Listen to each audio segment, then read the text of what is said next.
Thank you. Thank you for waiting for my talk. I really cannot tell you how unusual the time that we live in is. It's quite interesting that most people will say that AI is overhyped. I will simply tell you it is underhyped. It's totally underhyped. We are even, I think we're asleep to the reality of what's happening. And the truth is that, unfortunately, for most non-geeks, if you want, you only know what the geeks allow you to see. You don't know what's happening inside the lab that you're going to either see or not within a year or two. And this is the stuff that's really changing the world. Most people, when we developed AI, by the way, early 2000s, we had functioning AIs that were incredibly capable, better than their human counterparts at everything. I'd probably say solidly since 2004. And when we developed them then, most normal humans would believe that, no, AI is never going to be a thing, and it's never going to be better than humans. And all of those things are reserved to humanity. Even if AI does tasks very quickly, like a computer, very accurately, things like art and music and poetry and writing and all of those, instinctively human things are never going to be done by AI. And look at where we are, right? Best artists, best graphic designers in the world are all AIs. There is music that can be played 1 million times over in all the different techniques with AI. There are films that are now being completely created from A to Z by AI. And my last book was written together with a co-author that is an AI. She had full rights on the script. She basically could tell me exactly what she wanted and not wanted in the book. She wrote what she wanted to write and had editorial right on minds on what I wrote, right? And I will have to tell you openly, in many aspects of what was written, she wrote better than I did, and I'll admit that openly. There are aspects where I write better, but that's because I'm a human. So there is this sloppiness to me, right? But that's not part of what she did. And when you really think about it, lots of things are happening with AI that I think most people ignore. And my favorite two parts of it is one is scientific AI. And scientific AI is really underrated in the mainstream media, but we who are interested in science and technology, we are swamped in it. We're covered with it. And it's mind-blowing. It's mind-blowing. I think the very first example of a scientific AI was AlphaFold. AlphaFold in 2020, just so that you understand, our understanding of the human biology until then amounted to 177,000 proteins. We could only understand 177,000 proteins by the year 2000. AlphaFold, within weeks of its release, folded 200 million proteins. 200 million. So every single machine that nature has ever created was understood within a matter of weeks, right? From a science point of view, this is decades of advancements overnight, right? We have now AlphaGenome, which basically reads the human genome like you read a book. You can literally pinpoint a gene and say, what if I change this a little bit? And it will tell you that will be the impact on the organism. We have material science AIs that can actually design new materials based on what you want the material to be used for. And then you would take that and create it in nature, and it would perform exactly as the function was intended. And all of that is promising a world where the originator of invention, which is science, is now being handed over to something that is smarter than our original scientists. Remember, we humans, we always hit a block because it doesn't matter how intelligent you are. Unfortunately for all of us, we have a limited memory capacity, we have limited processing speeds, and we have a horrible bandwidth of communication.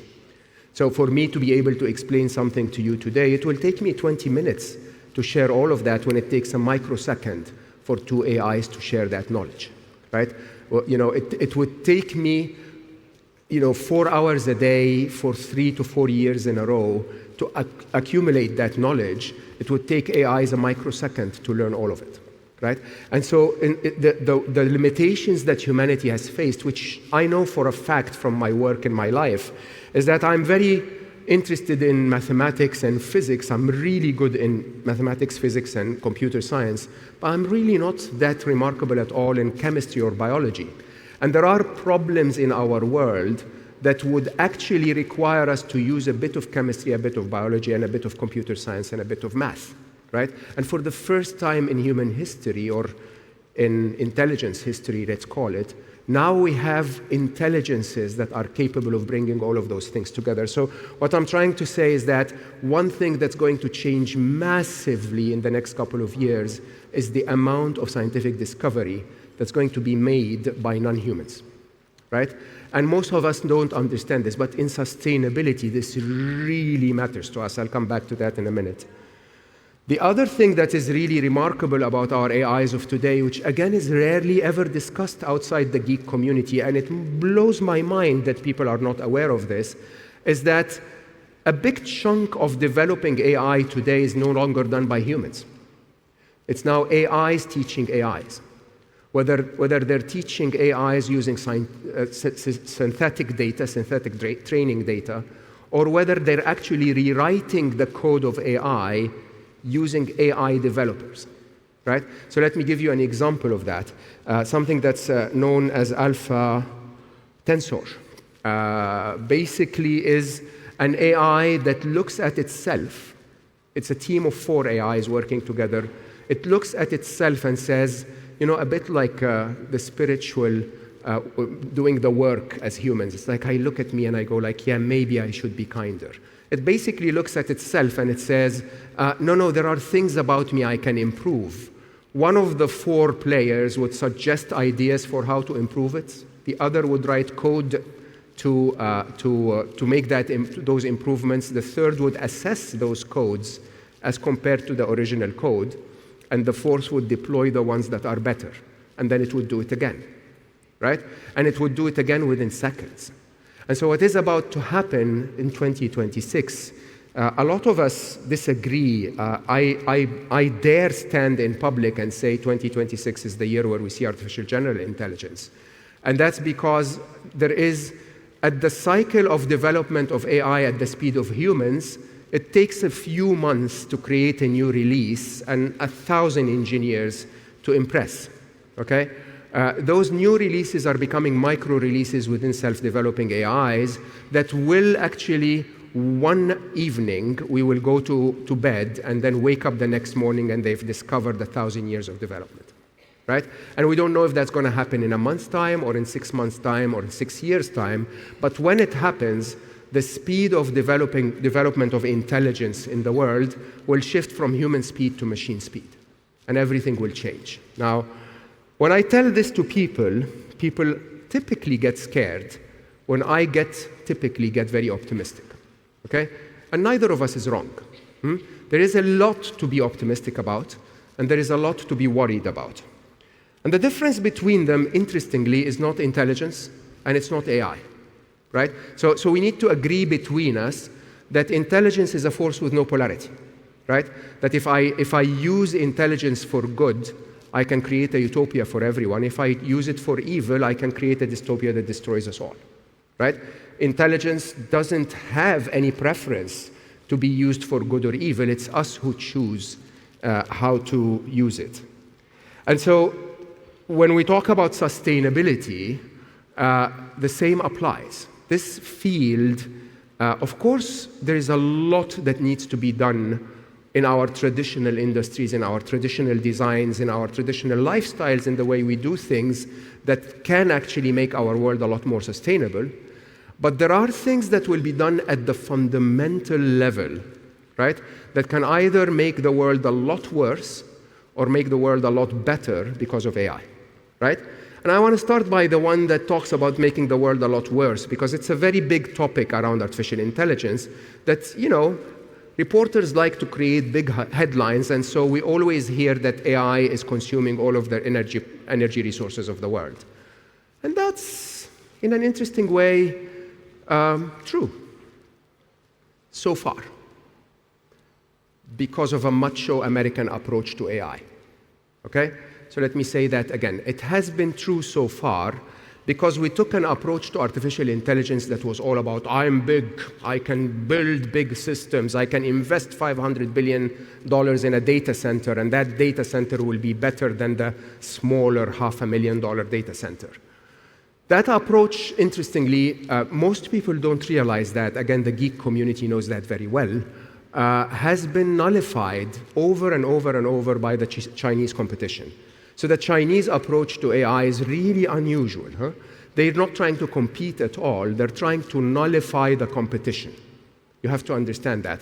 So basically, they developed something like DeepSeek R3, and they put it out in the world as an edge model in open source. Edge model means it's a very small model that you can run on a personal computer.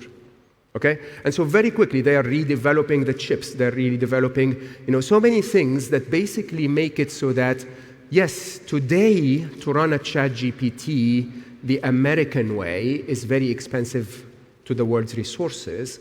But tomorrow, if AI follows anything we know about technology, AI will fit on your smartphone, right? And it will consume very little power. It will become highly customized for every individual need, and it will consume very little power. So this is one side. But let's talk about the positive side. The positive side, in my view, is that for the first time ever, we have the ability to research things that will change our environment forever, right? When I worked at Google X, chemically, it doesn't. I don't know why we don't talk about that much. When I worked at Google X, we had a project using a Xerox patent, by the way, which was publicly available, where we could take desalination water from the sea, take the salt out, then turn it into H2 and O2, basically, and take the H2 and mix it with the carbon that comes from the CO2 in the seawater and turn it into kerosene. Okay? And literally, we built a project where you could put it next to the seawater and open a tap and get kerosene out of it. Okay? It wasn't economically viable, but it was possible, right? And how did we do that? At Google X, we did that with a bit of intelligence. We were really good at doing scientific stuff. You have to imagine that our world is heading in that direction with the advanced amount of intelligence. Remember, all of AI today has struggled with one thing and one thing only, which is we geeks think it's the biggest miracle that ever happened because we know how to talk to it. Okay? Most other people who are not geeks haven't used it fully yet. Right? So if you're not geeky enough, the geeks haven't developed the interfaces that make AI useful for you as it has been for us. So one thing that you have to expect in sustainability is that there will be a scientist AI a few years or a few months from now that will say, hey, if you take that bacteria, launch it in a trajectory through physics that way and heat it this way and do this to it, it will take CO2 out of the water. Okay? And we will see those things as soon as we start putting more and more attention and resources behind them. And I think the question for the people in the room is who's going to come up with that first? Because believe it or not, there is a massive economic opportunity in those things. And unfortunately, like with every other technology, capitalism wins before. So the low-hanging fruits of teaching AI to trade the stock market comes before curing cancer or working on climate change. Right? And the question is, who is going to take those things, take those AI scientists, and assign them the tasks and the resources to do those things? That's number one. Number two is, from a human lifestyle point of view, you have to imagine that there will be a massive change happening as a result of artificial intelligence. Please understand this, not as bad news or good news, just as facts. Okay? If you take the impact of what COVID did on remote work, and just take that analogy and apply that to what AI will do to productivity, and then start to calculate things like travel times, like routing, like energy consumptions, like office hours, like. And you'll see a world that actually promises a much more efficient way of doing things, right? But when, again, I'm talking to the people who are responsible for this in the world. Again, when you look at those things from a capitalist point of view, they'll say productivity equals more profit, right? But from a sustainability point of view, productivity means more efficiency. It means less waste. It means more protection of the Earth's resources. What I'm trying to say is, difficult to say in 15 minutes, is that your life has changed forever. Just don't know it, okay? And I think you don't know it because perhaps with your areas of expertise, you're not spending as much time as I am. I spend 4 hours a day trying to keep up with AI, right? But what if I told you that your area of expertise entirely is AI? Okay? And that if I told you 15 years ago that you needed to learn certain technologies, solar, for example, was still on the rise then, to really affect sustainability in the world, you would have spent the time and effort to learn it, right? Today, I'm telling you openly, it doesn't matter what your areas of expertise are. There is an opportunity for each and every one of us to borrow 100 IQ points from AI tonight. Okay? Just if you know what you're doing, just if you know what you're searching for. And what shocks me sometimes is that we continue to be stuck in the day-to-day of what we do, and we forget to look for those 100 IQ points. So I would ask people to do one thing for me, one simple thing, which is try to dedicate at least an hour a week to learn about what's happening in your field in AI, and to learn how that can make our world better. Okay? And you'll ask me how to do that. Are there courses to do this? And I normally say, well, nobody gave you a course on your iPhone so that you learn how to use it. Okay? So go to an AI and ask them and tell them, look, this is what I do, this is what I'm interested in, this is my background, this is my field of study. What AI should I learn? And they will tell you. Right? So that's number one. Number two is I ask you to shift the mindset as the leaders of this movement from let's make more money because AI is here, to let's make the world better because AI is here. Because once again, I want to close with the core of my message, which is there is no polarity in intelligence. Intelligence will do exactly what we tell it to do, right? And so, unfortunately, those out there who just are so hungry for more money are now telling AI to do things that make more money. We who are hungry for sustainability, for a better planet for all of us, should wake up tomorrow and tell AI to do things that make this planet a better place. And while I say, things that sometimes worry people, I position them as a wake-up call. If the biggest superpower on the planet has arrived, then our challenge going forward is what I normally refer to as raising Superman. Right? A superpower, an alien with superpower that comes to planet Earth, its superpower is intelligence, right? And that superpower can now be harnessed for that alien to become Superman, not supervillain, right? And who are the parents of that alien? It's you and I. So raise your child well, and I hopefully we'll see you next year with more and more achievements on sustainability and AI. Thank you.